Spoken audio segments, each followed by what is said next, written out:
Nous sommes en mer du Nord, sur un ligneur britannique ciblant le cabillaud. Le cabillaud de la mer du Nord se porte un peu mieux.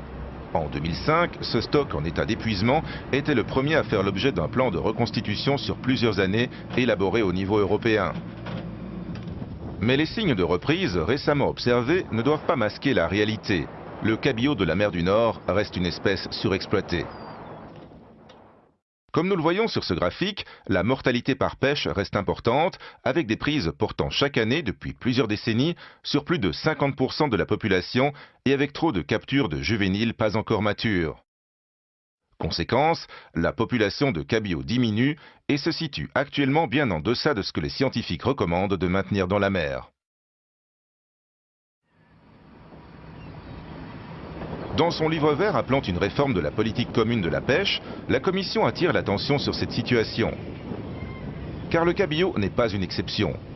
Pour 9 stocks sur 10 exploités dans les eaux de l'Union européenne, le prélèvement de la pêche est supérieur à leur capacité de régénération.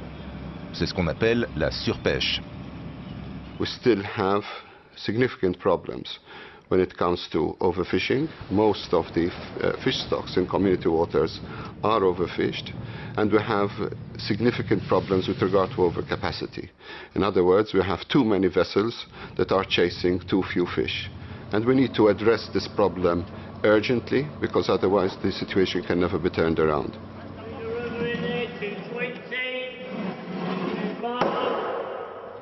La conséquence, ce sont des captures en diminution et une exploitation non durable de l'écosystème marin. Pour les pêcheurs, cela implique des revenus faibles, voire des pertes économiques, qui les rendent dépendants du soutien public et vulnérables à certaines crises, comme celle du prix du carburant. Et cela d'autant plus que leur incapacité à assurer un approvisionnement régulier du marché leur a fait perdre toute influence dans la fixation des prix de vente. Car comme la production de la pêche européenne n'a cessé de diminuer au cours du dernier demi-siècle, la consommation européenne des produits de la mer dépend de plus en plus des importations qui représentent aujourd'hui 2/3 des parts du marché. Mettre un terme à la surcapacité de la flotte pour enrayer la surexploitation et rétablir la viabilité du secteur, tel est l'objectif prioritaire de la prochaine réforme de la politique commune de la pêche. C'est pour lancer cette réforme que la Commission vient de publier son livre vert. Elle y dresse le tableau très mitigé de la situation. Pour dégager des solutions, elle demande non seulement l'avis des acteurs du secteur, mais également celui de tous les citoyens européens.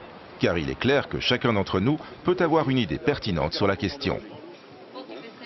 It is through this consultation that we hope to address issues which are very relevant. For example, how to reduce capacity, how to eliminate discarding of fish, how to involve and responsibilize the fishers themselves even more through, for example, results-based management. These are the issues, amongst others, that we need to address if we can hope to have a sustainable stock and therefore a sustainable fishery. La Commission européenne l'a promis.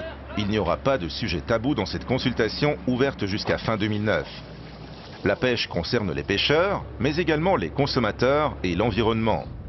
Toutes les dimensions de la politique commune de la pêche doivent être abordées si l'on veut que ce secteur ait un avenir en Europe. C'est pour cette raison que la Commission demande l'avis des organisations et des citoyens intéressés par la pêche, par les produits de la mer et par la santé de nos océans.